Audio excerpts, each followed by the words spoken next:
सभी हनुमान भक्तों को मेरा राम राम। दोस्तों, आज मैं आपको पंडित प्रदीप मिश्रा जी के शिव पुराण की कथा का एक अंश फिर से सुनाने वाली हूँ, जिसमें उन्होंने बताया कि शिव महापुराण की कथा कहती है कि भाग्यशाली व्यक्ति में 3 लक्षण होते हैं। आपको इस वीडियो को सुनकर इस बात का अंदाजा लगाना है कि क्या आप भाग्यशाली हैं या नहीं। कुछ लोग दोस्तों कहते हैं कि हमारे पास धन दौलत बहुत है, हमारे बच्चे बहुत अच्छे हैं, हमारे पास बड़ा मकान है, तो क्या वो सच में भाग्यशाली होते हैं? नहीं।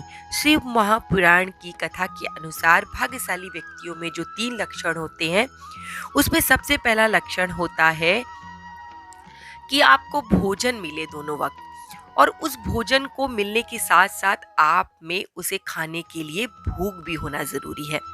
भूख और भोजन दोनों ज़रूरी चीज़ें हैं, चाहे जैसा भी भोजन है। मान लीजिए आपकी थाली में 56 प्रकार के भोजन हैं और आपको भूख ही नहीं लग रही है, आपके पास इतना भी टाइम नहीं है कि आप उस खाने को चैन से खा सकें, तो आप भाग्यशाली कैसे? एक व्यक्ति जो सूखी रोटी को देखकर भी उसे खाने के लिए लालायित हो जाता है, वो उस सूखी रोटी को खाकर भी तृप्ति का अनुभव करता है, तो उससे बड़ा भाग्यशाली कोई हो ही नहीं सकता। दूसरा, उन्होंने बताया कि बिस्तर के साथ नींद भी होना ज़रूरी है।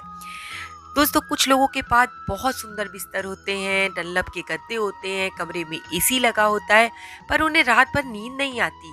कभी इस करवट बदलते हैं, कभी उस करवट बदलते हैं।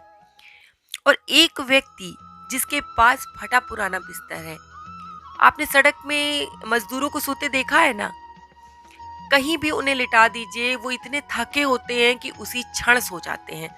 उन्हें सड़क पर आते जाते वाहनों का शोर भी सुनाई नहीं देता, तो उनसे ज्यादा भाग्यशाली कौन हो सकता है?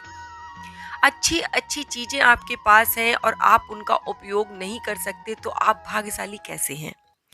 तीसरा, उन्होंने कहा कि धन के साथ आपके अंदर धर्म भी होना चाहिए, आप धर्म से जुड़े होने चाहिए। मान लीजिए आपके पास धन तो बहुत है और उस धन का उपयोग आप गलत कार्यों में करें, और अगर आपने उस धन की प्राप्ति गलत ढंग से की है, तो आप भाग्यशाली कैसे हैं? आप करोड़ों के मालिक हैं, लेकिन आपके मन इस बात की टेंशन लगी रहती है कि मैंने इस धन को गलत तरीके से प्राप्त किया है, कहीं इसके पीछे मुझे जेल ना जाना पड़ जाए, आकर इस धन को मुझसे चुरा ना ले। एक सामान्य सा व्यक्ति जिसके पास केवल जीवन यापन के लिए रुपए होते हैं और वो ढंग से भोजन कर पा रहा है, वो अच्छे से नींद ले पा रहा है, उसका परिवार उसके साथ है, तो उससे ज़्यादा भाग्यशाली दुनिया में कोई नहीं है।